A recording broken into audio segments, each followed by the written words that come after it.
Have you recently got into some new sport or tried a new form of exercise and ended up having low back pain?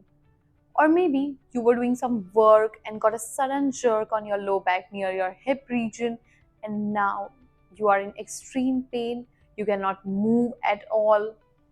All these symptoms suggest SI joint dysfunction, and this video is for you. What is the SI joint? SI stands for sacroiliac joint. Now, sacrum is a triangular bone in the lower part of your spine, and ilium is a part of the hip bone or the pelvic ring. What they make is known as the SI joint over here. Now, we have got two of them, right SI joint as well as left SI joint. Interesting fact is the sacroiliac joint does not have muscles that directly control its movement. Instead, it has got several strong ligaments which help for the pelvic stability. So, sacroiliac joints are mainly designed for the stability. In the young age, the joint seems to be more mobile. As we age, it becomes stiffer. It has got very minimal movement. That means it's not so mobile like your shoulder joint or hip or knee joint. But in some cases, in conditions of the recent pregnancy or you have taken the hormonal therapy, in those situations, it can get hypermobile as well. And that too leads to SI joint dysfunction. So, what could be the pain pattern for the SI joint dysfunction?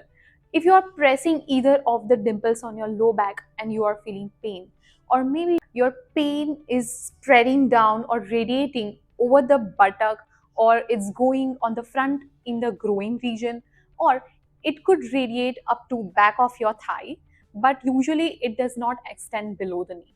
Sometimes you may even hear a popping sound near your SI joint, and it might not be that painful, but of course it's related to the SI joint dysfunction and you need to be careful from now on.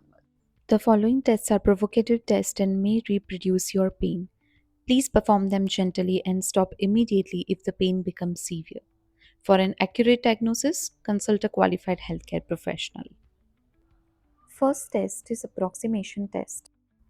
The patient lies on the right side, left is the affected side. Now I will place my hand on the upper part of the iliac crest and apply gentle downward pressure. If the same pain that the patient usually feels in the SI joint area is reproduced, the test is positive. Next test is the gapping test. In this test, the patient lies on their back. I place my hands crossed over the anterior superior iliac spine and apply gentle pressure downward and outward.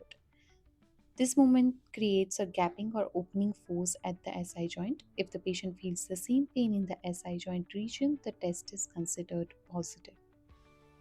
Next is thigh thrust or Bosch test. In this test, the patient lie on their back. I passively flex the patient's hip to about 90 degree. At the same time, I palpate the SI joint on the same side and apply gentle downward thrust through the femur. If the patient experiences pain in the SI joint region, the test is positive. Next is Cancelin's test. The patient lies near the edge of the table.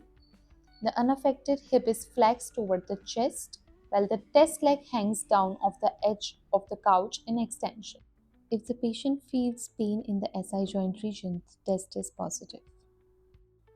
Last test is flamingo test. The patient stands on one leg on the affected side. The standing leg becomes a weight bearing or stance leg.